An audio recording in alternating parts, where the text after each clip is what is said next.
준법감시위원회가 삼성이 사면 초과의 어려움에 빠졌다고 진단했습니다.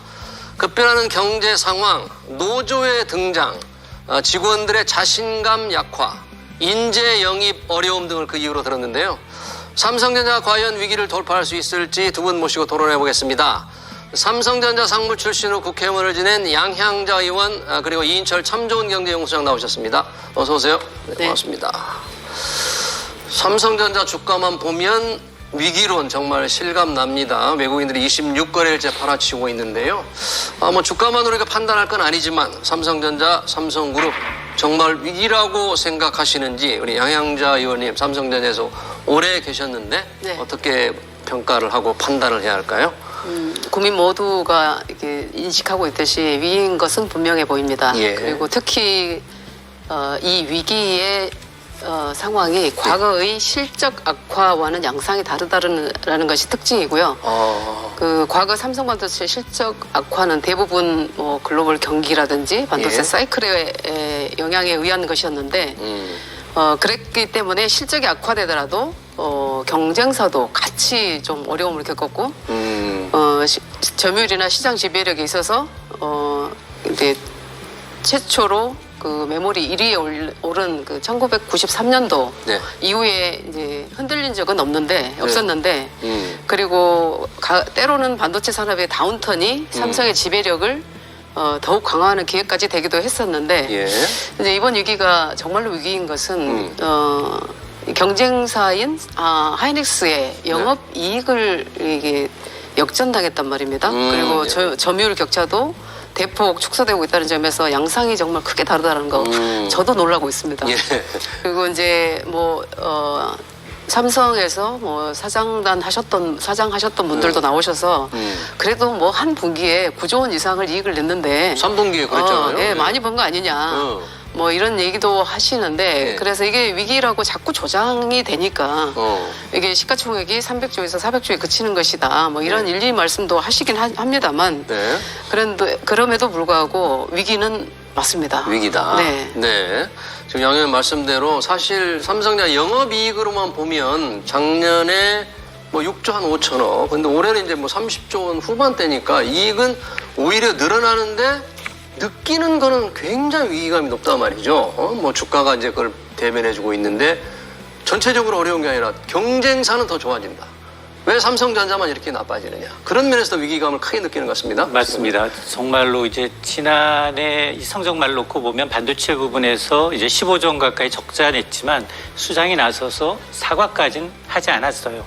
9조 영업이익 내고도 수장이 사과를 했다라는 얘기는 내부에서도 위기감을 체감하고 있다는 얘기거든요. 예. 그러면서 쇄신 세 가지 조건을 내걸었어요. 예. 정혜원 부사장이 지금 부회장이 예. 기술의 근원적 경쟁력을 복원하겠다. 근원적 경쟁력. 네, 철저한 미래를 준비하겠다. 네. 조직 문화 일하는 방법을 개선하겠다. 이 얘기는 이게 세 개 다 안 되고 있다는 얘기잖아요.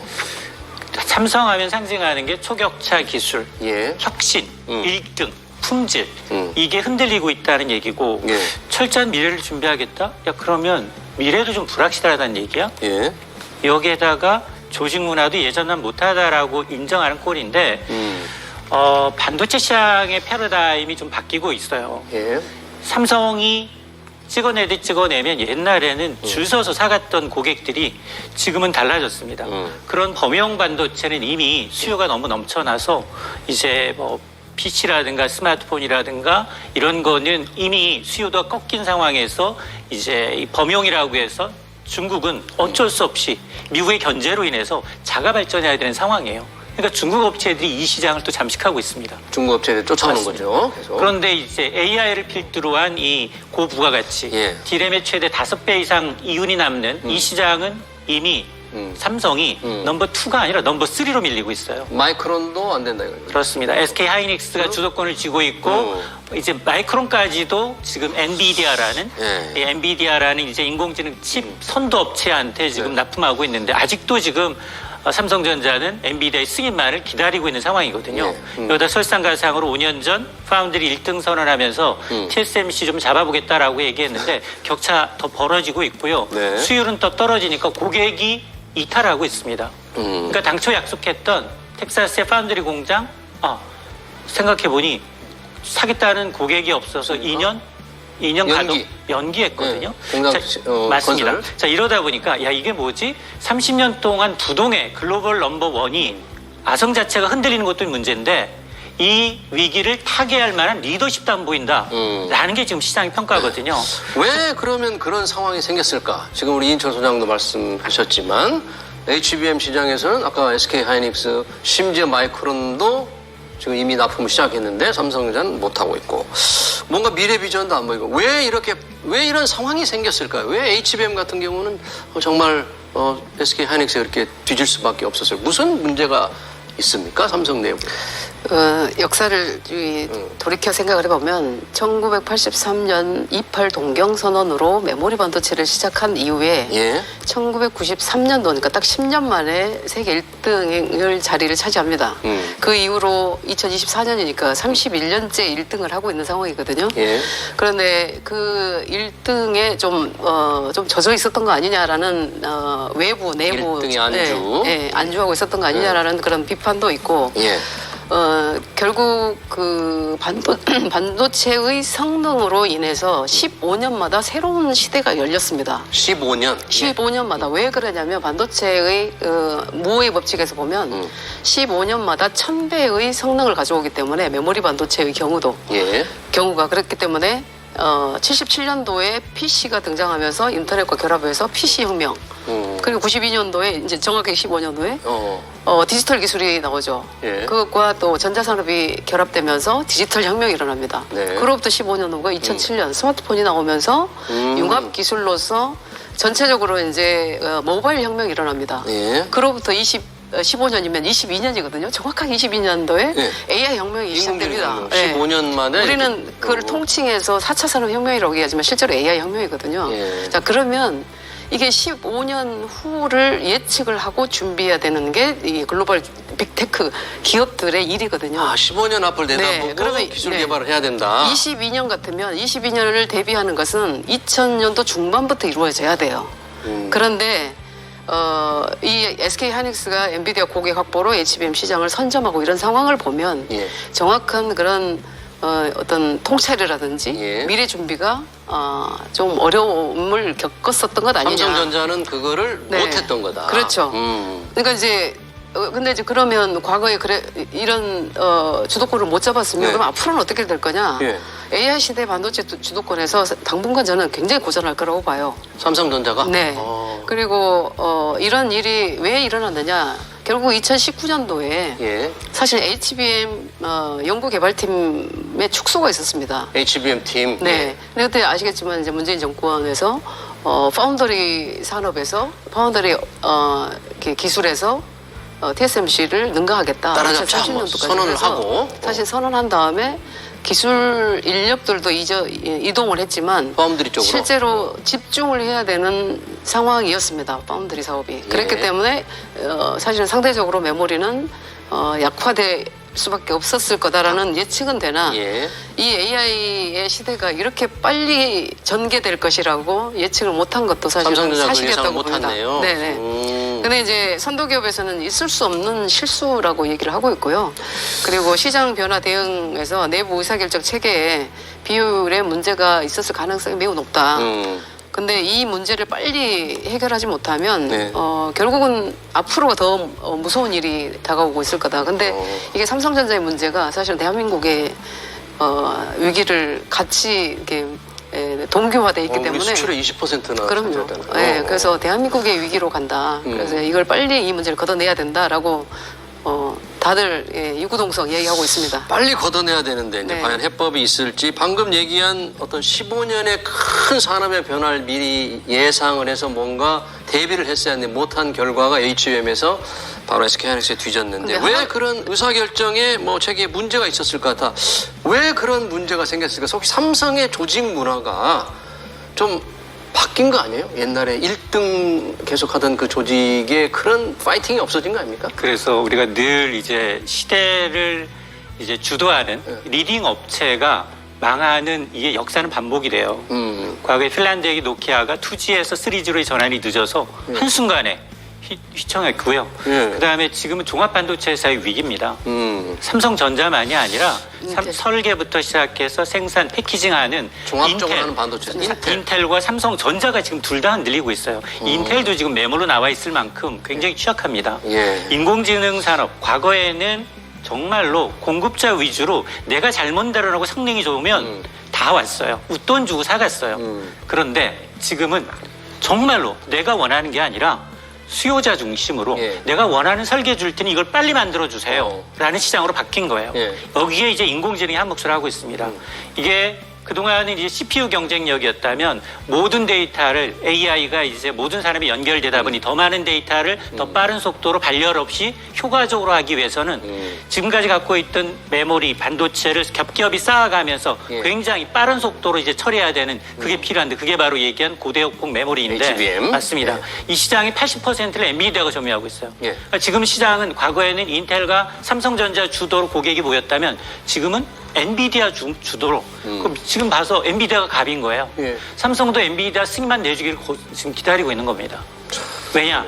그런 조직문에 앞서 얘기해 주셨습니다만 HBM 삼성이 안 한 게 아니에요. 예. 2015년에 1세대는 가장 먼저 내놨어요. 내놨는데 조직을 축소해 맞습니다. 조직을 축소하다 보니까 그 인력이 어디로 가느냐? 예. SK 하이닉스로 갑니다. 하이닉스로 다 가서 그걸 개발했군요. 맞습니다. 그러다 보니 지금과 같은 순간의 실수, 판단 실수가 지금과 같은 격차를 내놓은 거고요. 예. 더 큰 문제는 뭐냐? 지금 5세대 테스트 밖에서 이제 이 잭슨한 이 CEO의 경우에도 예. 특히 엔비디아도 걱정인 게 예. 이게 한쪽에 너무 몰아주면 굉장히 의존도가 높아지게 되면 위험합니다. 네. 그러다 보니 자체적으로 개발해볼까라는 생각까지 하고 있고 예. 삼성 분명히 승인 나올 것처럼 얘기하더니 지금 6개월 지나고 있거든요. 장관 무소식이에요 지금은. 그렇습니다. 그러다 보니까 이게 5세대 뭐 8단, 12단이 문제가 아니라는 거예요. 이후 내년에 발표되는 6세대도 예. 여전히 삼성 후발이라는 겁니다. 그러면 HBM 얘기가 조금 더 길어집니다만은 뭔가 삼성의 조직 내에서 일각에서 많은 분들이 그렇게 해요. 이 기술을 중시하는 기업 문화가 조금 바뀌었다, 퇴색됐다 그러는데 그런 걸 좀 오래 계셨으니까 삼성이 그런 걸 좀 느끼십니까? 밖에서 이렇게 보면? 근데 이제 기술을 중시하는 기업의 문화는 지금도 저는 흔들림이 없다고 보고요. 흔들림은 없다. 네. 왜냐하면 반도체 기업에게 사실은 그 기술은 경쟁력과 동의어입니다. 그래서 뭐 기술과 고객이 있어야 어쨌든 이 산업이 지속적으로 성장해 나갈 것 아닙니까? 네. 근데 이제 이재용 회장도 기술의 중요성은 정말 누구보다도 잘 알고 있다라고 보여지는데 이제 내부의 어떤 네. 프로세스상 또는 리더십에 있어서 어떤 문제가 있다라고 보여지는데 네. 그것을 분명히 하고 그것을 점검하고 제대로 해결해 나가야 된다라는 그런 의견을 드릴 수 있고요. 그리고 앞으로는 이제 메모리 반도체의 성능으로 인해서 15년마다 1000배가 좋아지는 그런 성능으로 인해서 15년마다 새로운 시대가 열렸지만 지금은 이제 젠슨 황의 법칙이 나왔습니다. 젠슨 황, 엔비디아 네. 젠슨 황의 법칙은 뭐예요? 연산의 성능이 10년마다 1000배씩 좋아진다는 거죠. 연산의 성능이 10년마다 1000배. 그렇죠. 그래서 앞으로의 시대는 AI 혁명의 시대지만 이걸 우리가 상상할 수 없는 영역으로 간다. 그러면 10년 후에 그러니까 지금 24년인데 34년도에 우리는 어떤 시대를 맞이할 것인가를 준비해야 되는 게 글로벌 기업들의 전쟁터의 일입니다. 네. 정말 기업이 미래를 대비한다는 게 정말 얼마나 어려운지 자칫하면 네. 한순간에 갈 수 있다는 그렇습니다. 그런 걸 좀 느끼는데 그러다 보니까 지금 반도체를 가지고 글로벌 패권 경쟁이 치열합니다. 특히 미국, 일본 이 반도체 기업들 끌어오기 위해서 전폭적으로 보조금을 주고 있잖아요. 맞습니다. 우리는 보조금은 없어요. 그러니까 보조금을 좀 줘야 된다는 주장과 우리 뭐 세금 감면하는데 이 정도면 족하지 않느냐는 의견이 좀 엇갈리는 편인데 이런 건 어떻게 해야 할까요? 아마 이제 이게 국내 반도체 쌍두 기업 삼성과 이제 SK 하이닉스가 마주한 대외 리스크 중에 하나입니다. 이게 바이든 대통령이 웨이퍼를 들고 나오면서부터 사실은 이게 기업 간 경쟁이면서 국가 간 사활을 건 쩐의 전쟁으로 지금 확전되고 있는 상황이거든요. 그래서 미국은 설계 기술만 갖고 있다가 외주로 제조를 해왔는데 예. 안 되겠다. 생산 시설부터 제조, 패키징까지 원스톱으로 예. 미국에다 생산 기지를 주면 최대 15%까지 생산 설비를 보조금으로 지급하겠다는 겁니다. 그렇죠. 무려 70조 원을 쏘는데 우리 삼성도 받습니다. 네. 9조 원 가량을 받아요. 받아서 이제 이 자국 내 모든 이제 이 앞으로의 미래 산업의 주도권은 미국이 가져가겠다라고 하니 네. 유럽이 가만히 있을 수 없죠. 아, 유럽. 유럽이랑도 비슷하게 쏩니다. 일본도 마찬가지예요. 일본도 반도체 장비 강국입니다. 예. 일본도 18조 원을 들여서 지금 TSMC 유치하고 있어요. 예. 근데 우리는 구태여 삼성과 SK하이닉스한테 보조금까지 지급해가면서 라고 하면서 국회에서 이 논의조차 안 되고 있고요. 그러니까요. 그나마 세액공제는 지금 발의는 돼 있어요. 3년 연장하는 거. 임시적으로 이제 이 전략적인 기술에 대해서 시설 투자에 대해서 세액공제율을 대기업은 8에서 한 15% 정도 올려주겠다. 이거 3년 연장하는 법안이 들어가 있습니다. 물론 연장은 될 거예요. 근데 지금 전 세계가 지금 뭐 신기술, 미사일, 폭탄 갖고 지금 싸우고 있는데 네. 우리는 과거 이제 소총 갖고 대응하는 격이기 때문에 물론 이 발상의 전환, 시대적 흐름에 따라가야 하겠지만 네. 국민적 설득도 물론 필요하지만 근데 적어도 문제냐 우리가 과거에 발표한 이 반도체 기업들의 투자 로드맵이 있어요. 예. 뭐 용인의 반도체 클러스터를 만들겠다. SK하이닉스부터 그렇죠. 시작을 해서 삼성도 뭐 평택부터 시작을 하는데 여기 토지 매입, 용수, 전력 모두 문제 있습니다. 지자체가 다 걸림돌이고요. 이거 누가 풀어줘야 되느냐? 지자체하고 정부가 해결해줘야 돼요. 그렇죠. 네. 자, 양희재 의원님, 이 용인하고 좀 관련도 있는데 지금 용인도 얘기 그렇습니다. 나왔고, 그렇습니다. 각국에 이제 보조금 뭐 지급하는데 우리는 세액공제, 세금 감면 정도면 되지 않느냐 그런데 뭐 보조금 급하지 않습니까, 우리? 우선 세금 감면은 너무나 당연한 것이고요. 네. 세금 감면이라고 하는 게 투자 시 세액 공제이기 때문에 그게 직접적으로 영향이 갈 것 같지만 예. 이게 상당히 어렵습니다. 세액 공제만 가지고. 세액 공제로는? 그리고 왜냐하면 미국이나 일본이나 EU처럼 이 보조금, 직접 보조금을 우리가 주지 않으면 결국은 경쟁에서 도태되면 방법이 없는 거죠. 네. 그리고 그래서 가장 근본적인 해법이 직접 보조금이다 이렇게 얘기를 할 수밖에 없어요. 아, 그런데 근본적인 정말 해법이? 잘 어떤 글로벌 환경을 모르시는 분들 아는 분조차도 나오셔가지고 왜 삼성에다가 또 직접 보조금 줘야 되냐 뭐 이런 얘기를 하셔요. 삼성전 사장했던 진대재 사장이나 네. 박영선 장관도 직접 보조금까지는 줄 필요 없다 이렇게 얘기했던 것 같아요. 상황을 너무 모르시는 거죠. 모르는 그거는. 분들이에요? 네. 그리고 우리 대한민국의 상황은 오히려 이제 수도권 투자를 할 수밖에 없는 상황이었었는데 결국 수도권 투자가 아까 말씀하셨던 것처럼 용인의 가장 문제가 지금 전력이에요. 용인의 전력. 전력인데 보십시오.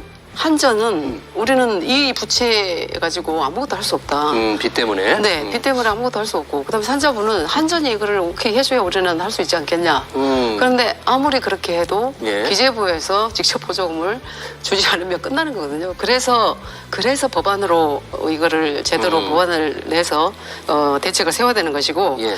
그런데 지금 미국과 일본과 EU가 1, 2년 사이에 반도체 기업의 투자를 계속해서 직접 보조금을 주면서 이제 투자를 확대하고 네. 있는데 대한민국은 정말 지금이 직접 보조금을 논의할 정말 적기다. 지금이. 네, 이 시기 넘어가면 결국은 경쟁력에서는 우리가 회복할 수가 없다라고 예. 말씀을 드립니다. 네, 그렇군요. 지금 이제 투자에 대한 보조금 어떻게 해야 될 거냐를 얘기했고, 우리가 아까 종합 반도체사들의 위기다 그랬잖아요. 설계하고 제조하고 다 하는 거 삼성전자하고 인텔인데 그 인텔이 파운드리 때문에 위탁 사업이 파운드리 때문에 고생을 해서 파운드리를 분사하겠다 이렇게 했거든요. 그러니까 삼성전자도 지금 못하는데 그럼 파운드리 분사해야 되지 않느냐 하니까 이재용 회장이 안 한다 그랬거든요. 자, 그러면 이 파운드리는 경쟁력을 회복할 수 있을까요? 삼성전자가? 이게 사실은 종합 반도체 회사들의 이제 가장 큰 고민이 구조적인 문제가 좀 있어요. 왜냐하면 이게 애플이든 아니면 이제 뭐 모든 고객이면서 사실 경쟁사이거든요. 네. 그러니까 종합 반도체 회사한테 설계도를 맡기게 되면 이게 종합 반도체 회사는 같은 칩을 설계하는 업체이기 때문에 기술이 노출될 가능성이 있습니다. 그래서 그러기보다는 차라리 이것만 OEM만 하는 위택 생산만 하는 TSMC가 구조적으로 유리한 바탕이에요. 이 파운드리 분야에 대해서. 네. 그럼에도 불구하고 수율이 좋아. 가격 경쟁력이 좋아. 그러면 맡깁니다. 맡길 수밖에 없는 구조로 만들어야 되는데 네. 여기는 수율이 안 나와요.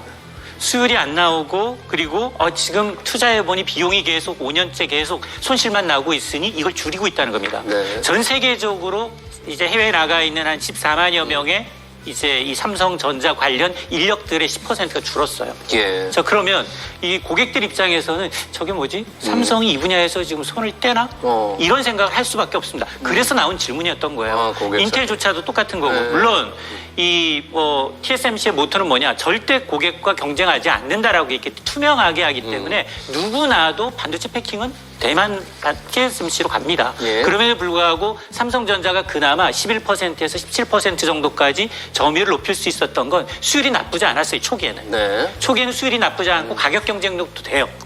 그리고 믿음직스럽고 왜냐 적기에 이제 만들어주고. 네. 근데 문제는 뭐냐면 이 시장이 다품종 소량 생산해야 되는 거예요. 네. 너무 고객들이 굉장히 그 니즈가 굉장히 세심하고요. 이 이윤이 처음엔 좀 박했어요. 예. 지금 인공지능 칩 HBM으로 인해서 되게 고부가 가치로 각광을 받지만 초창기에는 삼성이 무시할 만큼 이 시장이 크지 않았어요. 그러네요. 그러다 보니까 구조적인 문제가 있었던 거고요. 예. 아마 최대 문제점은 낮은 수율을 어떻게 보강할 것인가 그리고 이게 뭐 떼어낸다 분사한다 그리고 이제 한다? 분사한다 하더라도 야, 초록은 동생인데 삼성전자에서 분사한다고 해서 경쟁사들이 야 저기다 그러면 내 설계 맡길 거냐 이건 아니거든요. 그래요? 예. 야, 정말 진퇴양난이네요, 이 부분. 네. 현실적으로 한번 따져보자고요. 예. 이제 그 종합 반도체가 있으면 문제도 있어요. 왜냐하면 엔비디아가 만약에 파운드리를 우리한테 주문을 하게 되면 네. 이게 시스템 SI로 우리의 설계 기술이 나가지 않을까 이런 것도 있을 수 있고 다만 근데 어려운 것은 이 이재용 회장이 2030년까지 세계 정상에 오르겠다라고 발표할 수밖에 없었던 것은 예. 메모리만 가지고 한 축만 가지고는 세계 글로벌 시장에서 경쟁력을 갖지 못한다는 게 못하니까. 확실하기 때문에 그런데 보십시오. 예. 이 메모리 수익으로 당분간은 파운드리 적자를 보전해야 할 수밖에 없어요. 그걸 정부에서 줄 겁니까? 파운드리 투자를 계속 네. 해야 되니까 돈이 네, 필요하니까. 재투자를 할 수밖에 없는 구조일 수밖에 없어요. 파운드리 근데 적자니까 계속. 이걸 분사해버리면 그럼 누가 파운드리를 투자 재원을 어떻게 마련하냐. 네, 어떻게 말을 하냐 이게 있고요. 그리고 네 이재용 회장의 판단은 저는 정확하다고 봅니다. 아직은. 그리고 정부도 이제 이런 점을 이해하고 힘을 모아야 되는데 예. 이렇게 2020년도에요. 예. 엔비디아가 시가총액이 글로벌 시총이 280조였던 거 아시죠? 예. 그때 TSMC가 348조였습니다. 삼성이 349조였어요. 지금 어떻게 됐습니까? 삼성 400조대로 그대로 있죠. 300조대로 내려오기도 하고. 예. 그런데 TSMC는 1,300조로 갑니다. 예. 넘어갔습니다.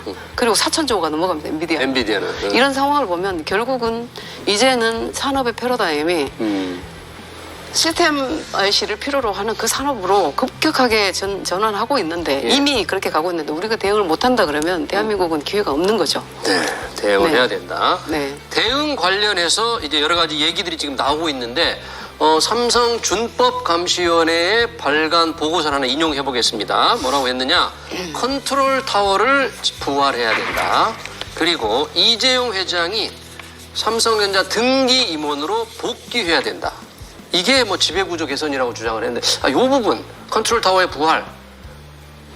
사실은 그 국정농단 사태 이제 미래전략실이 해체가 되면서 네. 세 개 부분으로 나눠서 사업전 TF팀이 네. 그 역할을 대신해 왔어요. 네. 근데 반도체 부분의 수장은 재무통에 이제 사장이 와서 부회장이 와서 그동안 잘했던 거를 줄곧 잘하는 거지만 물론 뭐 겉으로는 기술 최우선주의를 내세웠지만 세상에 없는 기술을 내세우자라고 얘기를 했지만 실질적으로 성과가 안 나오다 보니 이제 구조조정, 비용 절감 쪽으로 갔어요. 그러면서 임원들은 주 6일 예. 회의하고요. 주 근무하고요. 이러다 보니 야 이게 지금 이게 세계적인 이 글로벌 빅테크 기업과 경쟁하고 있는 이 삼성이 갈 길인가에 대한 의구심이 있었고 예.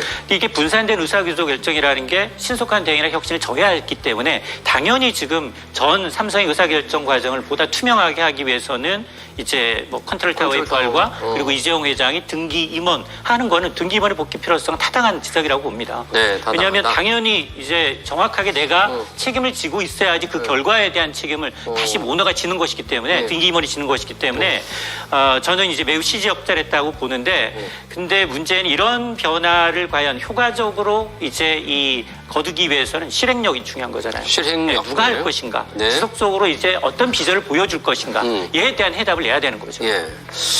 이 준가미의 지적, 컨트롤 타워라는 건 사실 좀 논란이 있었던 거거든요. 미래 네. 삼성그룹에 이제 컨트롤 타워를 뒀고 여러 가지 말이 많았는데 다시 복귀하라, 부활하라. 이재용 부회장 등기문 빨리 해서 책임 있게 하라. 뭐 지금도 다 책임 있게 뭘 하고 있을 것 같은데 이 준가미의 요구, 주장은 어떻게 바로 실천을 좀 해야 될 그렇게 다급한 사안으로 보세요? 저도 이렇게 동의합니다. 시적절했다고 보고요. 준법감시위원회가 아마도 이제 책임 경영을 강화해라. 책임 경영? 네, 그리고 의사결정 효율성을 정말 이제는 가져가야 된다. 제가 한 3년 전인가요? 예. 이게 이재용 회장의 그 사법 판결이 4년 이상 걸리는 게 말이 되냐 했다가 제가 그 진보 언론으로부터 아주 엄청난 예. 공격을 받았는데 물론 이제 지금 사법 리스크가 완전히 해소되지 않았습니다. 그런 그렇죠. 문제가 있고 네. 아직 그리고 합병 문제로 지금 심판이 네. 계속되고 있기 그리고 때문에 여론도 이런 문제에 대해서 이게 호의적이지 않을 수도 있습니다. 예. 그런데 지금의 이런 위기를 보면 어떤 경영의 장기적인 연속성 음. 그리고 안정성 음. 이제 컨트롤 타워가 없다 보니까 도대체 결정을 어디서 해야 되느냐가 굉장히 좀 시의적절하게 할 수 없는 결정들이 네. 너무 많아지고 그 파괴적 결단이라고 합니다. 근데 그 파괴적 결단은 어디서 나오냐면 결국은 컨트롤 타워에서 나오는 거거든요. 근데 그걸 못 하고 있고 근데 저는 이제 거기에다가 경영 전략이나 글로벌 네트워크를 보더라도 예. 좀 안정성은 고객들한테 우리가 정말 안정적으로 책임 경영을 할 것이다라는 그런 메시지를 줘야 된다. 예. 그리고 신사업 투자에서 누구도 못합니다. 그거는 네. 책임 경영을 하고 있는 자만이 그런 결단을 해낼 수가 있는 것이지. 그래서 지금 등기 뭐 맡아라 중감에서 했던 그런 얘기는 예. 저는 적절했다고 봅니다. 두 분에게 이제 시간이 없어서 짧게 좀 여쭤봐야 되겠네요. 위기라는 지금 상황에서 위기 돌파 해법 과연 뭐 여러 가지가 있을 텐데 뭐 한두 가지씩 좀 제안을 급한 걸 제안해 주신다면 뭐가 될 수 있을까요, 이인철 소장님? 저는 일단 단기적으로 엔비디아가 인공지능 시대를 이제 지배할 수밖에 없거든요. 근데 그 이후 엔비디아를 넘어서지 않으면 삼성의 미래는 없다라고 봐요. 엔비디아를 넘어서야 네. 된다. 그러면 기술을 줄이는 데는 자체 개발도 있지만 갖고 있는 유보금을 가지고 유망한 기업을 인수합병이나 지분 인수를 통해서 기술을 빨리 흡수하면 되거든요. 근데 지금 그게 2017년 전장 하만 인수한 이후에 없습니다. 그러니까 유보금이 계속 쌓이고만 있는 거예요. 네. 9조씩 4조씩 매일 10조씩 벌어들이는 그 유보금을 국내외에다 지금 보관만 하고 있다는 겁니다. 첨단 기술을 가진 기업을 과감하게 M&A가 또 하나는 예. 비용이 중요한 게 아니라 인력이에요. 인력. 최고의 기술진들이 지금 빠져나가고 있어요. 삼성에서 근무했던 이력이면 전 세계 어디라도 갑니다. 네, 알겠습니다. 근데 네, 우리 양양재 의원님께 좀 중요한 위기 돌파 해법. 이렇게 결국은 사람입니다. 사람이거든요. 사람이다. 저는 글로벌 시장에서 글로벌 인재들의 전쟁이기 때문에 기술 인재를 어떻게 대한민국에서 제대로 육성할 것이냐 아니면 데려올 것이냐 네. 이것에 대한 분명한 어떤 해법이 나와야 되는 것이고 예. 그런데 저는 더 큰 문제를 마지막으로 말씀드리고 있는 게 저는 사회적 갈등, 정치적 갈등입니다. 정치적 갈등으로 인한 사회적 비용이 너무 크기 때문에 네. 우리가 677조의 어떤 1년 예산을 쓰고서도 예. 제대로 교육에 또 기술 인재를 영웅시하는 그런 투자를 전혀 못하고 있다는 것. 네. 그래서 국회 해산을 해야 되지 않을까라고. 계산을 해서라도 네. 뭔가 인력 양성. 그 정도의 인력 양성에 있어서는 그 정도의 결단은 필요하지 않나 싶습니다. 그렇네요. 정말 파괴적 결단을 해야 되겠습니다. 인재 양성에 관해서. 네, 삼성의 위기 관련 토론 심각한 상황에 대해서 두 분의 얘기를 잘 들었습니다. 지금까지 양향자 전 의원 그리고 이인철 참정경제연구소장이었습니다. 두 분 고맙습니다.